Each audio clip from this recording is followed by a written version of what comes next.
Alright, now that we've, you know, freshened up a little bit, let's say, I'm going to take off our helmet. And, there's a guy here who's just been kind of patiently waiting for us. Pretty accurate. Well, what do we have here? You must be a new arrival. Let me guess. Fate of the undead, right? Well, you're not the first. But there's no salvation here. You'd have done better to rot in the undead asylum.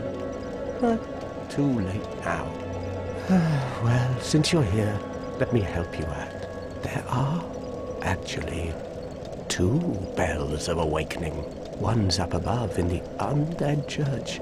The other is far, far below, in the ruins at the base of Blight Town. Ring them both, and something happens.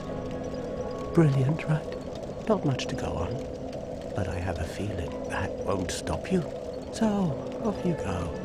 It is why you came, isn't it? To this accursed land of the undead? No, on a side note, I didn't know you could actually hear the bells of awakening being rung from down here. Learn something new every day. What? You want to hear more? Oh, that's all we need. Another inquisitive soul. Well, listen carefully then. One of the bells is up above in the undead church, but the lift is broken. You'll have to climb the stairs up the ruins and access the undead burg through the waterway. The other bell is back down below the undead burg, within the plague-infested Blight Town. But I'd die again before I step foot in that cesspool. It's a really good line. Come on. Bloody hell, what is it now? You ask too many questions. Hush you. I'm not up for chatting. Leave me alone. I like that they gave him 2 separate messages. So, you get your first, you know, glimpse of the story from Oscar, and it's so helpful. He's a man in his death throes, and he's like, you're the only help. You're the fate of this world rests in your hands. And then you get to the crestfallen knight. I don't think he has a name, and he's just like, seen you before. It really it really is the exactly gives you the feeling of exactly what Dark Souls is. You know, there is this whole concept of the grand quest, but there's also the concept of you are smaller than this world, and that's you know, and you are going to be beaten by this world, and I like that a lot. A little bit less chatty over here. Not much that we can do with her now. Let's see if there's anyone else around. But yeah, it's really important that they both build up that hope within you, and then give you, you know, more concrete story impetus. Ring these 2 bells. There's one this way, there's one that way. But, you know, at the same time, couch it entirely in, but it's not worth going for them. You're just going to die. Of course, there is another person over here. Oh yeah, and there's still tutorial messages sort of just placed around the game in different places. Very important to teach you about gestures. Very, very important. Let's talk to this fellow. Hello there. I believe we are not acquainted. I am Petrus of Firelink. Have you business with us? If not, I'd prefer to keep a distance, if possible. Well, that's a bit rude. Hello there. I realize that I have requested that we retain our distance. But I also want you to know that it is not meant in ill will. Here, take this, as a token of peace. No, go ahead. It's for you. Here, kid, buy something nice. Oh my, you again. Oh, I know. How about this? I have to await my companions here anyway. So what if I were to teach you some miracles? Would that please you? Yeah, sure, why not? Very well. Then first, a covenant with the gods. Yeah, sure. I'll join a cult.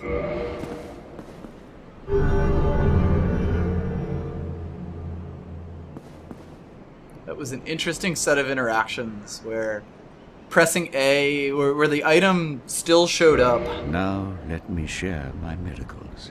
Only their ultimate effectiveness will be determined by your efforts and your faith. Hush, Petrus. I'm trying to talk about things. So, like, I was only able to press A to get rid of the item while there was a break in conversation and I was doing, like, a gesture. So, like, the A button is really overloaded in this game. It's sort of an interesting way. Neat little thing. Importantly, Petrus gives us the shrug gesture, so it was worth joining a cult for that. My companions are Milady and her young knights. She is young, but burdened by an undead mission. We are her defenses, to keep her from harm. An undead mission? Regrettably, I cannot share that with you. But you are my pupil.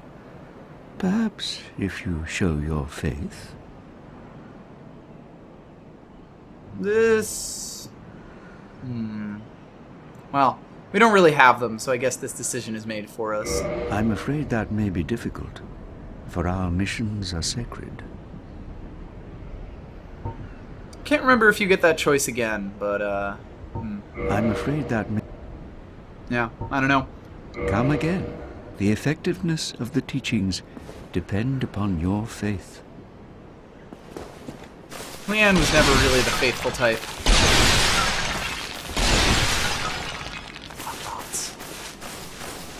So, I really like Petrus here. He shows the sort of disdain for the undead that people have, but he also introduces this whole, like, again, it's sort of your smallness in the world. You've been told by Oscar that, you know, there's a legend about a chosen undead making a journey, doing this, doing that. And it's very clear from his talk about an undead mission that there are others who also believe in this rumor, this story, this whatever.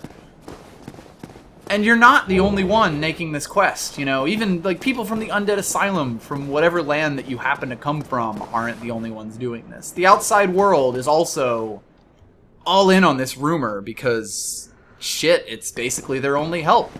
Post-apocalyptic world. There's also a neat little area that it's easy to miss. Whoop. So we'll pop back here and we kind of find a secret stash.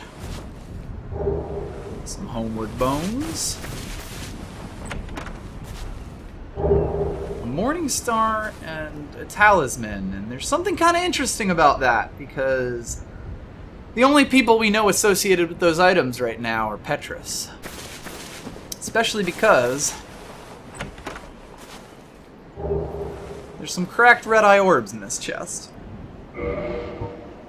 Dark Souls does so much with just the level design and the kind of juxtaposition of items. Like, all of the items are put in a very specific place for very specific reasons. The fact that this cracked red-eye orb, which allows you to invade someone else and murder them, temporarily imitate the ability normally limited to the Dark Race of Cath,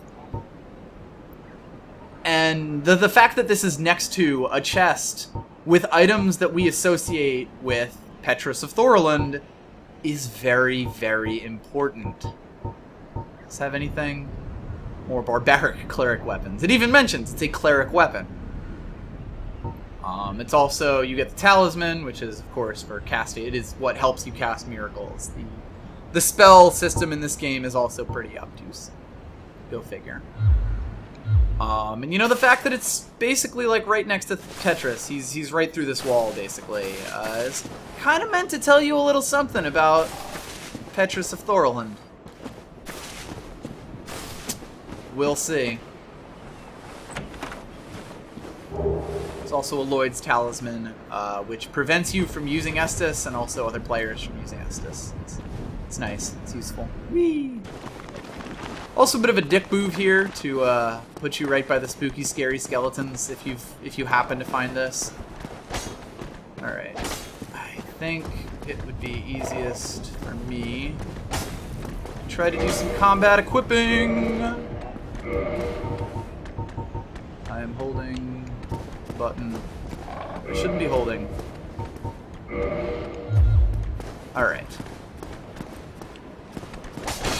As bone men, skeletons tend to take more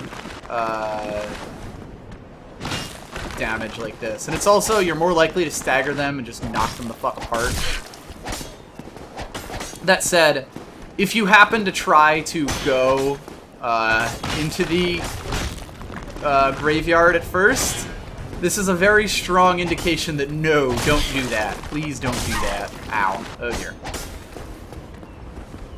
Luckily, we have 10 Estus Flasks, a fact that was not true when you first started the game, or when this game first came out.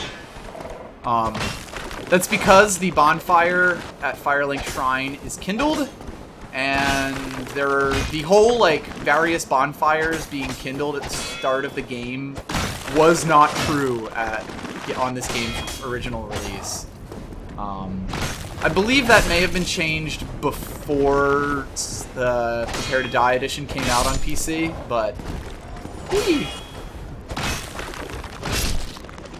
Fucking skeletons. They only give you 50 souls for that. Like, the enemies are meant to not feel very rewarding in this area, as your way of saying, you know, maybe try this out a bit later. They give you just these high resistance, high powered enemies to discourage you, let's call it. Of course, there are some very good items that can be found there, but don't worry about them. Again, I'm trying to do this in a way that's like more naturalistic, quote unquote. I don't know if there's a good way to word that. Empty chest over here. This will have any important items if you happen to lose them.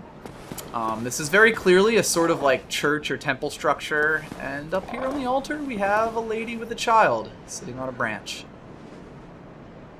There are so many so much iconography hidden in the backgrounds and the textures in Dark Souls that tell so much of its story. Like, this game is probably better than any other at just telling a story through the way that it places items, through the way that it puts down set pieces. And I love that so much. All that said, I believe we've more or less cased Firelink Shrine. There might be an item like right around here somewhere.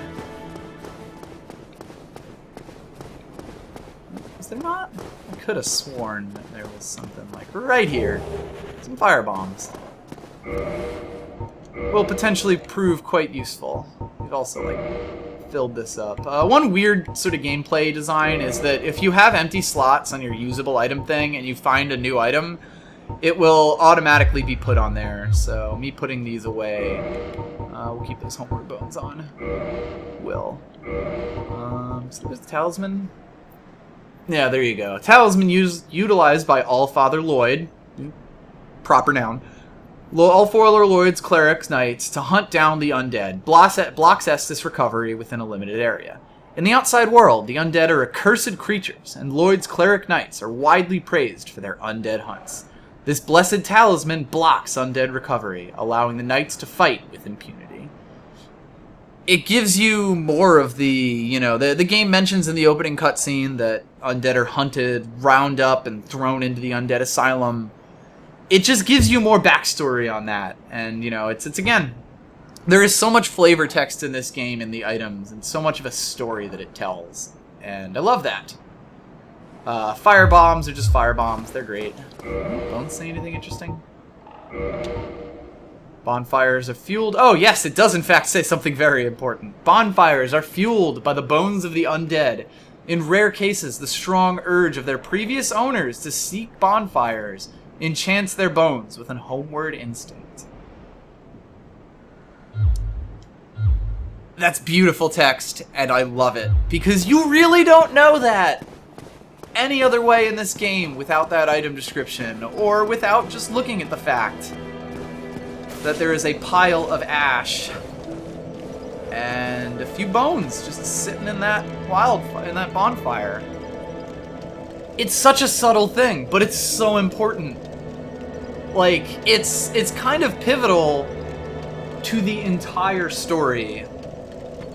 Everything is connected to the fact that you burn humanity to regain your human appearance. You burn humanity to kindle a bonfire. The game doesn't say it outright for a long time, but bonfires are run on humanity, and that becomes a central concept in the sort of subtle story, the side story that gets told in this game. So I know that I've basically just droned on for an hour, spent it all in the tutorial dungeon and the very first area of the game, but I think that this is a really good point to cut this off for now. I really like all of the random shit that I've talked about. I hope you really like all of the random shit that I've talked about. I'm gonna probably toss this up before I leave for Scotland and come back in early January, but I'd love if everyone told me if they want to if they'd like me to continue this, because there are probably hours and hours of shit that I could talk about with this game, and I would love to do it with you folks if you would like me to. So, with all of that said, give me some feedback, hit me up on Twitter, hit me up in the YouTube comments, do whatever it is you want to do. I will see you guys later for more of whatever the fuck I'm doing here. Goodbye.